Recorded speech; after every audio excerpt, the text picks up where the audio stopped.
Prof Burhan, soal nomor-nomoran, soal angka-angkaan 1, 2, 3 ini apakah akan berpengaruh nanti dengan putusan pemilih untuk memilih ketiga di antara calon ini?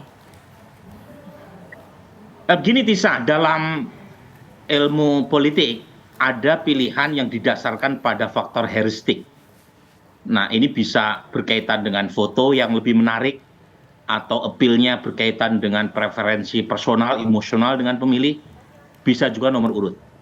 Jadi misalnya kalau kita lihat dalam pemilu legislatif, sejak kita pakai proporsional terbuka yang diperoleh oleh partai, itu berdasarkan suara terbanyak. Pasca sistem proporsional terbuka, itu membuka opsi buat caleg dengan nomor urut 1 untuk terpilih. Tetapi tetap saja nomor urut 1 yang sering dipilih oleh pemilih dan karenanya paling banyak mewakili calon anggota legislatif yang menang. Nah, salah satu temuan saya ketika melakukan riset kualitatif adalah nomor 1 itu dianggap yang terbaik. Tapi lagi-lagi di konteksnya pileg, bukan pilpres. Dalam pilpres tadi saya mendengar Mas Ipang menemukan tidak ada korelasi ya nomor urut dengan pemenang pilpres sejak 2004 sampai sekarang. Dan saya membenarkan itu. Jadi bahwa setiap nomor urut pilpres selalu dicari justifikasi, nomor urut 1 artinya nomor yang terbaik, nomor urut 2 itu artinya simbol victory, kemenangan, atau bahkan perdamaian, dan seterusnya. Itu pinter-pinternya tim sukses. Tapi buat saya, seringkali nomor urut dalam konteks pilpres tidak punya nilai, meskipun saya harus akui saya bukan ahli numerologi ya, tetapi tidak punya nilai bahkan buat swing voter sekalipun.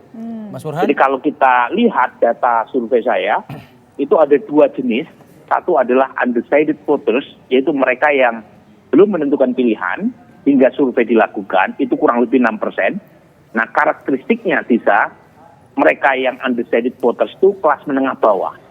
Mungkin kalau kita lihat dari sisi ini, mereka bisa terpengaruh nomor. Tetapi kalau saya korelasikan dengan sikap mereka terhadap klientelisme, justru daya tarik klientelistik lebih kuat buat undecided voters.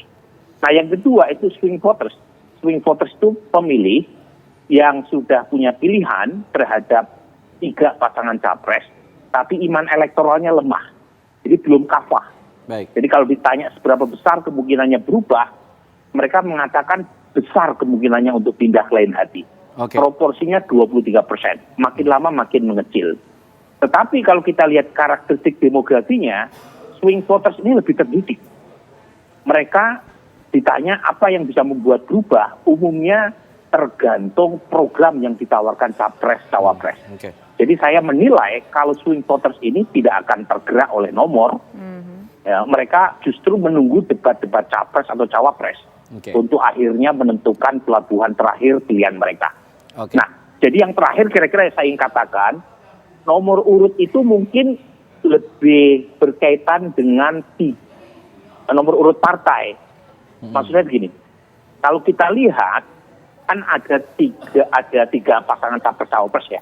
Berarti ada nomor urut 1, 2, 3. Sementara kalau kita lihat kontestan pemilu itu ada belasan. Nah, yang punya urusan langsung supaya mempermudah, pertama urusan kampanye, yang kedua adalah faktor heuristik ketika pemilih ada di bilik suara, itu adalah partai yang punya nomor urut 1, 2, 3. Kebetulan nomor urut ini itu dimiliki oleh 3 partai pendukung capres-cawapres yang berbeda.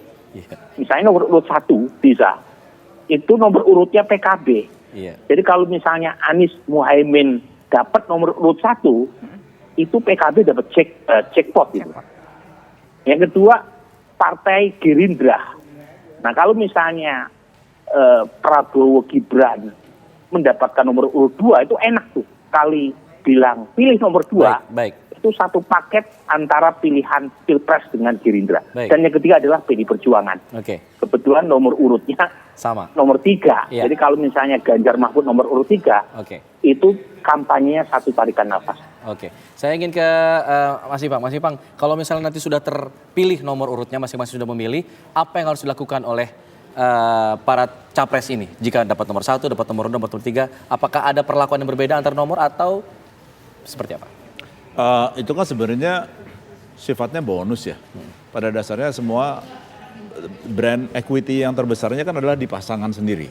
Prabowo, Gibran, Amin, Sosoknya Anies Mohaimin, sosoknya.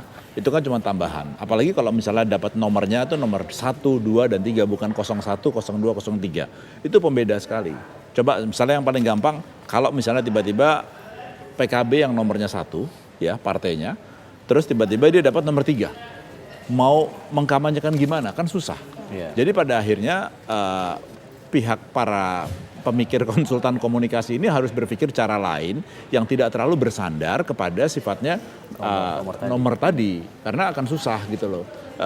Bisa aja itu sebenarnya sebagai sebuah gimmick gitu ya. 1 kalau cuma pengingat, apalagi yang buat nomor 2 gitu ya, Sarangeo gitu kan, itu akan menguntungkan karena cuma sebagai gimmick. Tapi Sarangeo akan keluar dari Pak Prabowo gitu kan agak aneh juga gitu ya, udah Victory, kalau dia Victory kali ya. gemoy gitu kan tiba-tiba begitu, atau yang Jack gitu, Jack Mania gitu kan, waduh nanti di Persib marah-marah. Jadi jadi akhirnya semua tambahan gimmick kalau menurut saya. Nggak mesti itu cuma pengikat aja, harus ada nomor 2 udah gitu. Tapi bagi saya bahwa itu menjadi pembeda yang lebih sih enggak. Number is just a number berarti ya di situ ya. Ya. Tetap ke sosoknya. Ya, faktanya dari 2004, 9 segala macam Oke. nggak ngaruh juga. Oke, baik. Nanti kita ingin dengar suara Bang Ege. Apakah benar nomor hanyalah sebuah nomor begitu kan? Karena kemarin kita ngobrol nih sama Bang Ege, cuma ada di Indonesia doang nih bicara soal nomor-nomoran. Sepengetahuan saya, tapi Ya yang kan? lain nggak tahu ya, karena kan jauh lebih mudah Nanti. sebetulnya. Oke, lebih mudah kenapa? Mengingat Nanti kita nama-nama jawab dulu saja Bang ya. Ege, kita Ya, harus ya, ya. iklan dulu. Pemirsa, kami kembali sesaat lagi.